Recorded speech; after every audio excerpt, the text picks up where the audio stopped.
Finally, we have an easier question in part E. It says, what is the y-intercept? So I'm just going to glance at a picture here, no work required. The y-intercept is going to be right here. This is the point where the graph crosses the y-axis. That is happening at this point, x equals 0, y equals 3. Okay, so I'm just going to go ahead and jot that answer down. So the y-intercept is occurring at this particular point. Make sure you understand this is a point, not an interval. Okay, so the point is x equals 0, y equals 3 is the y-intercept. Okay, moving on to F. Okay, how many times does the line y equals 1/2 intersect the graph? And then how many times does the line x equals 5 intersect the graph? Okay, so to answer these questions, you're just going to be writing down a number, the number of times that each line intersects the graph. So in order to do this question, you have to know something about lines. Okay, we skipped the section on lines. Lines that is studied in section 2.2. We're coming back to it. Okay, so I'm going to teach you what you need to know about lines to do this question. And then for the exam 2 material, we will be looking at lines in more detail. Okay, so like I said, to solve this question, to answer it, we are going to simply draw each line and see how many times it intersects the graph. Okay, so the first line we're going to deal with is y equals 1/2. Okay, so let's go to a clean graph here. I'm going to erase the y-intercept. Okay, the line we're interested in is going to be y equals 1/2. Okay, and the other one is x equals 5. All right, so I'll write that on the other side. Okay, let's start with this line right here, y equals 1/2. Okay, if you notice, one of these equations is y equals a number and the other one is x equals a number.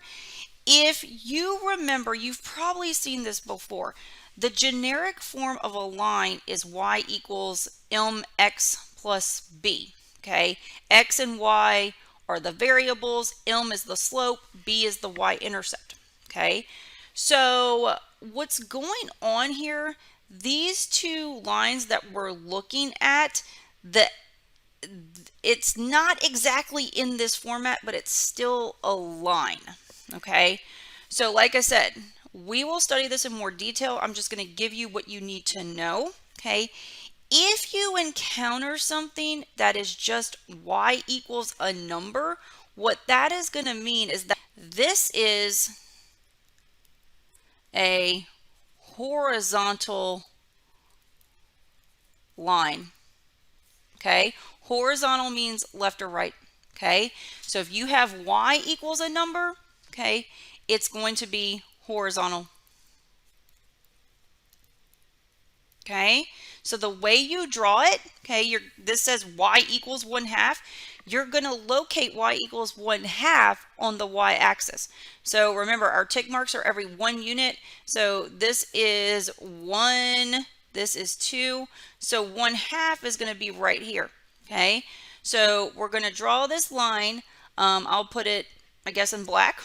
Okay, so I'm going to draw a horizontal line through this point, and I want to extend it indefinitely in both directions because I'm trying to figure out where all it intersects this blue curve.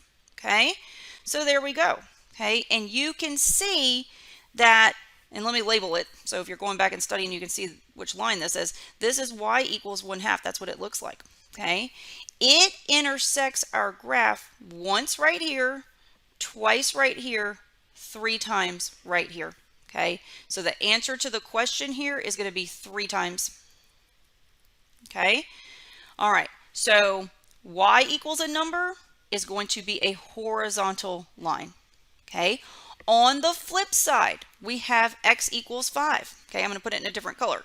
So x equals 5. Okay, if you have x equals a number, this is a vertical line. Okay, vertical lines are up and down. Okay, so again, you need to remember, if you have x equals a number, that is going to be a vertical line. So in order to draw this, you're going to find x equals 5 on the x-axis. Okay, so on the x-axis, we've got 1 right here, 2, 3, 4, and then 5 right here. So at x equals 5, through there, we are going to draw a vertical line. So something up and down. Okay, so like this. You want to extend it in both directions to make sure it hits all the parts of the graph. Okay, and there you go. You can see that this line, x equals 5, hits the blue curve in just one point right here. Okay, so the answer here is that the line x equals 5 intersects the graph one time. Okay, so that gives you a little bit of a preview with lines. We will definitely concentrate more on the y equals mx plus b form, but at the end of section 2.2, we will go into more detail with vertical and horizontal lines. Okay, all right, finally, last part of this question, part G. For what values of x does f of x equal 3? All right, let's jump to a clean graph. All right, so here's part G. The question is for what values of x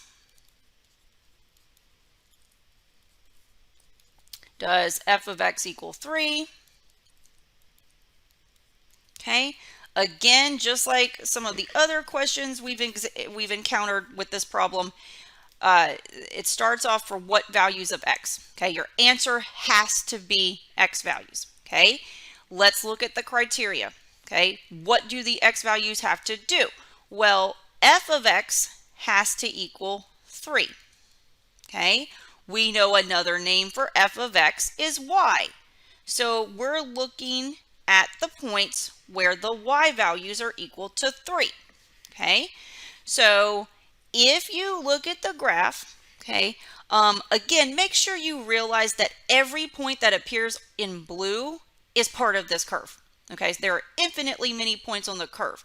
Don't think that it's just the black closed dots. Okay, the black closed dots, yes, they're part of the graph, but those are the points that are emphasized. Okay, this graph is comprised of every little speck in blue plus all the black closed circles. Okay, so if you're looking at the graph as a whole, okay, we need to figure out where the y value is equal to 3. Okay, so here, 1, 2, 3. Okay, here's where you're having a y value of 3. Okay, any point along this dotted line is going to have a y value of 3.